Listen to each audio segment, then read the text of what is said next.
Hello, my name is Vasko Popovic. I'm an energy healing coach and a teacher.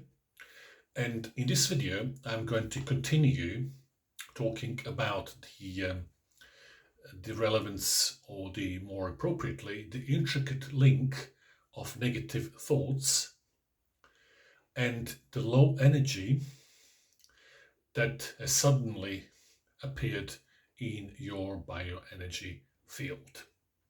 If you have watched my previous two videos, in which I have extensively talked about the two things. Number one, the origins of thoughts. And the second one is some basic strategies and the actual tactical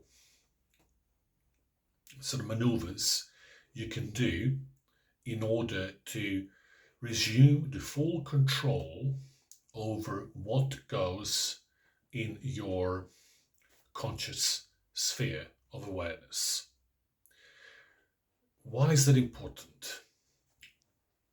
Very briefly, we'll go into that because I'm not going to waste too much time. It's already been explained in detail. Energy, the negative thoughts, like anything else, are actually a direct product of overwhelming stress or non-contained stress that was allowed to develop, intensify, and with that start to create the inner chemical pollution in your body that immediately usurps all the functions, starting from your endocrine system and with that to all your inner organs, with that in effects, without any doubt, your central nervous systems and the peripheral nervous systems as well. So that automatically affects your sort of, I would say, the bodily ability. But more importantly, before all that, it affects your cognitive functions, of which one of them is thinking, reasoning, and mental focus. All these things are very, very important. Why? Because they directly correlate to the level of energy that freely flows at any time in your own bioenergy field, or, in other words, your auric system, which is the external energy body that is invisible to our eyes, because at the moment we do not have a required levels of consciousness to be able to fully grasp the complexity of something such as the auric field or the bioenergy grid that surrounds the body. As that is the case, all we can do and all we can relate to is our feelings, which is again another function or another faculty that requires a high levels of alert, awareness, and self-sensitivity, which is exactly linked to your level of relaxation that you're able to induce effectively at any moment in time. Very important. Again, I have talked in the previous videos a lot about it. I'm going to talk about it a lot more in other videos, but relaxation is the key, I would say, the defense block that will actually help you to effectively control the unwanted effects of stress and the byproducts of those effects, being, among many others, that involves the physicality of your body. And one of them is the low energy.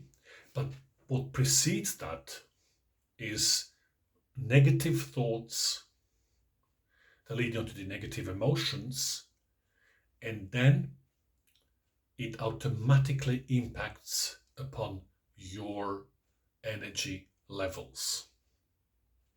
Now here's a twist. If you're wondering why is all that relevant, the so-called negative emotions, the moods and the negative states that follow through the continuous dwelling in negative thinking without going through reasonable self-evaluation of your own mental states and why you're processing the information you're processing in your brain at any moment in time, and checking the relevance of what is going on from within your mental awareness to what is actually happening around you. In the first instance, in your physical environment, in order to determine a level of safety that you're in, safety for your own life, primarily, because all the fears are based upon the basic survival instinct. Once you clear that and you determine that you are not under any siege of any sort that can actually defy your physical existence, through the level of elimination, you should now look in terms of what is going on inside you. And this is where we are now stumbling upon the phenomenon of negative thoughts, because they're very well hidden when you are overly focused on the outside world without taking any constructive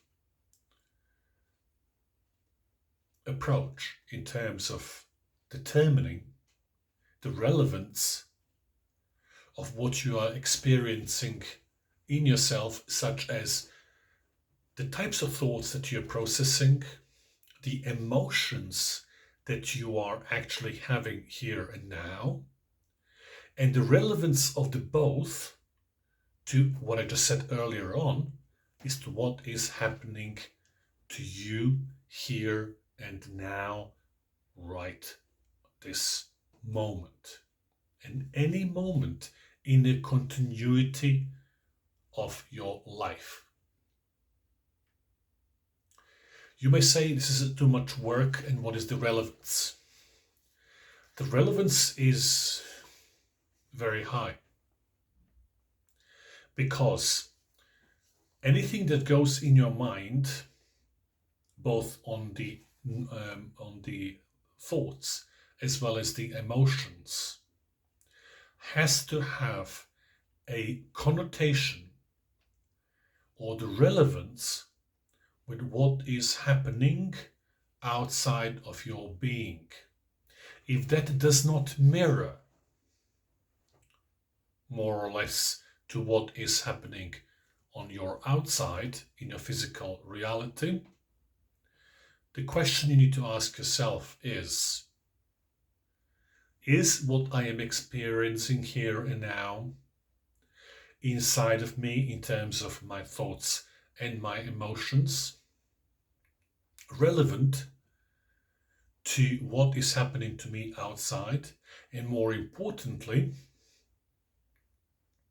how is this going to help me manage my own behavior, my own actions I'm doing here and now to achieve whatever it is they want to achieve here and now?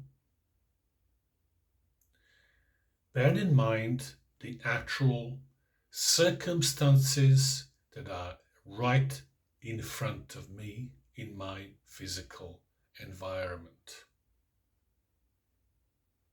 There has to be a continuity. There has to be a seamless flow in all these dots that I have just stipulated here.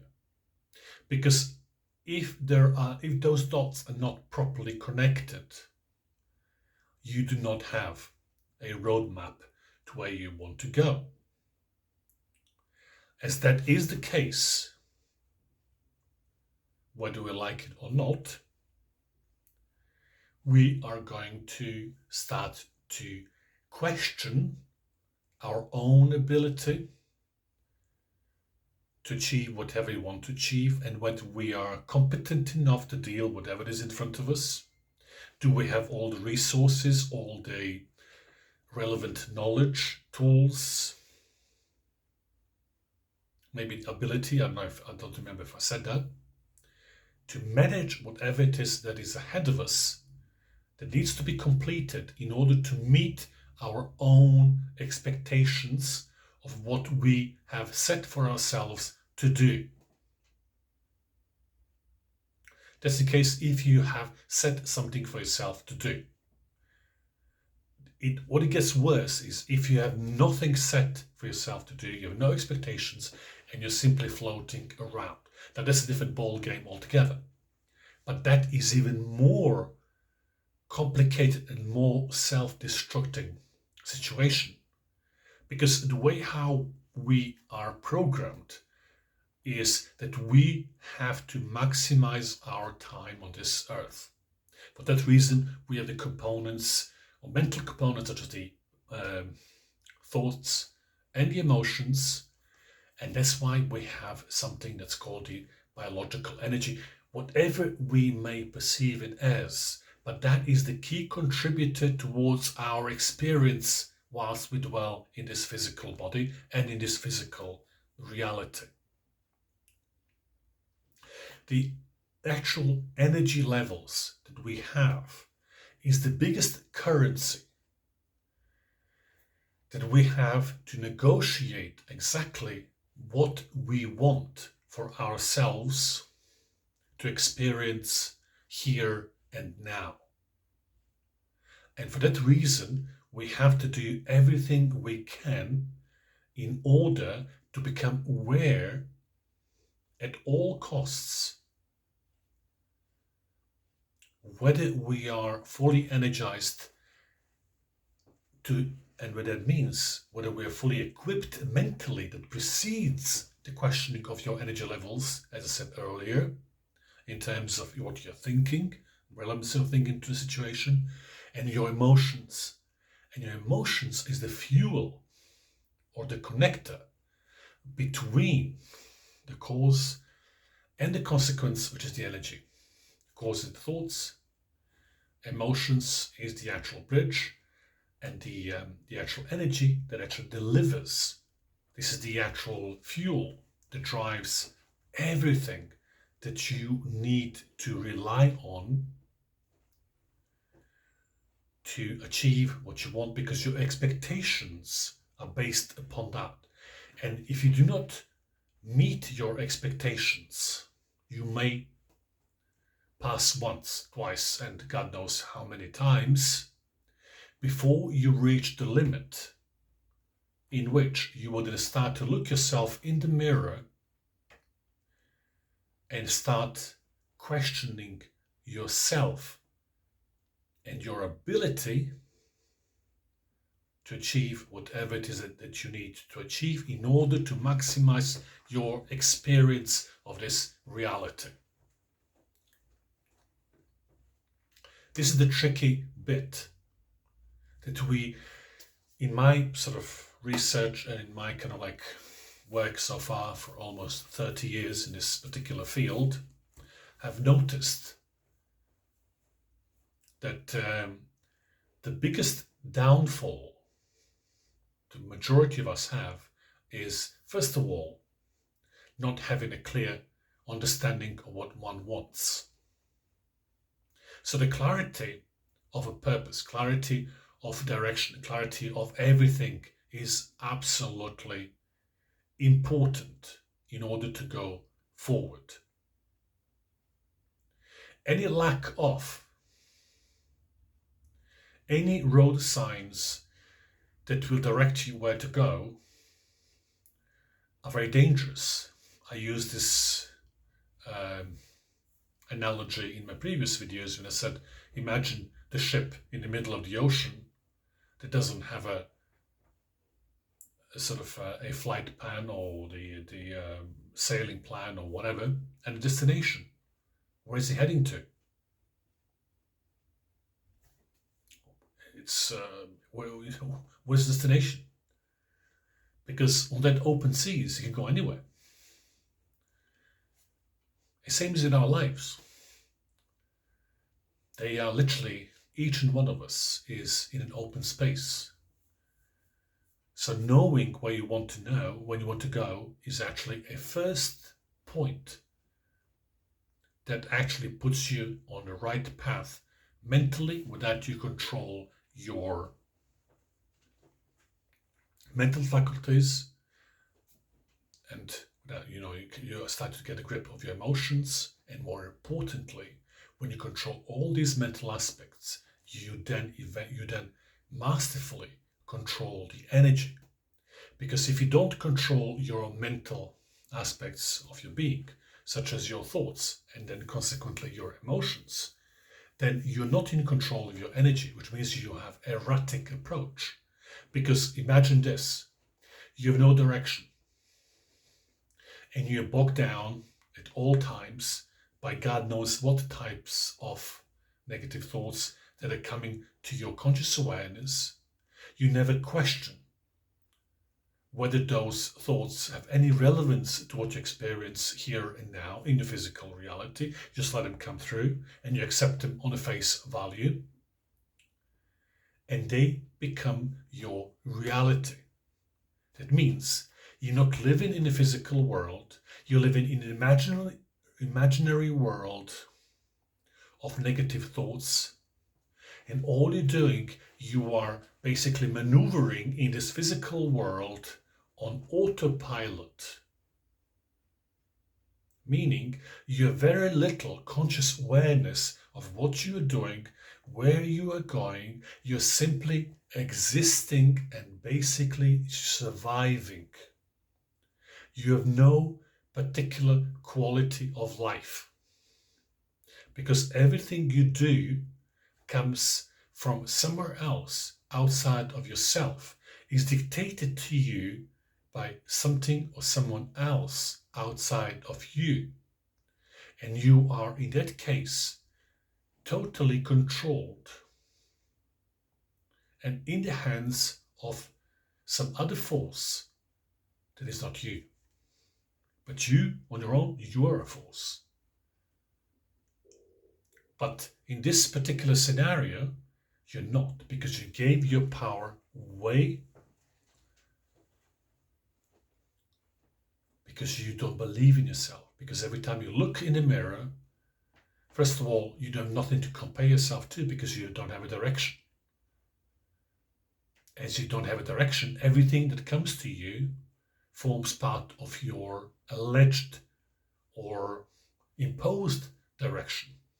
But is it really your direction you want to go? This, in your case, if you're in this particular scenario, is something that you have to ask yourself quite rigidly and listen for the answers.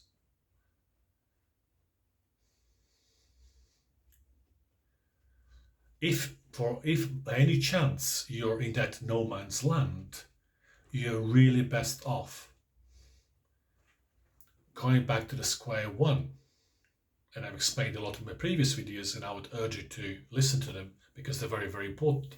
You're very likely suffering from stress, because stress is a direct consequence of self-neglect. And this is a classic example of self-neglect. And the negative thoughts are a classic example of a continuous self-neglect. And if you are not on the same page with that, you had enough of that particular dwelling in where you're not in control and you are being controlled by God knows who and God knows what, this is your golden opportunity to start to do something about it. And the starting point always is evaluate your stress levels, deal with your stress levels, because once you start doing that, you will then be able to then become aware of your negative thoughts, which is the underneath factor that contributes towards the creation of that particular condition you're currently in, if we assume that you do not have a roadmap where you want to go. So this is not a simple fix that many will say, oh, you can do it, do 3, 5 things and do 10 things and what have you, and you will be good. No. On the contrary, this requires some work. The reason why it contains work is because whether you like it or not, you're working all the time. But the question is, do you work under your own guidance to meet your own expectations and your own needs, or do you work for whatever it is that you come across that gives you whatever it is that you're accepting? So you're never really off. Because if you're off, believe you me, you would have no thoughts, you have no emotions, you have nothing. You will simply be nirvana. But it's not the case. Even though you may not have a conscious input of what you're doing and what have you, you're always processing something, whatever that something is. But you're always processing something.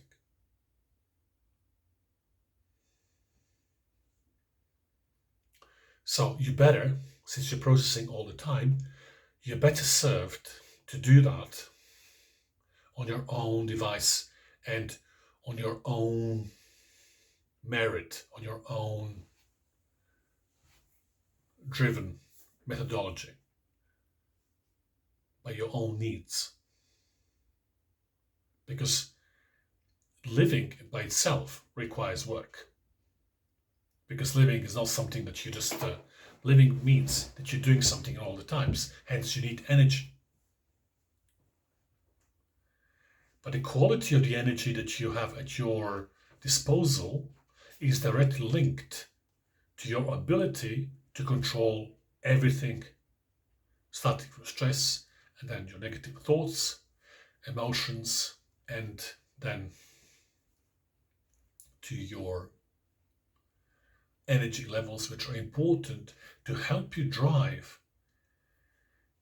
the outcomes that you truly desire to experience. And that is crucial, absolutely crucial.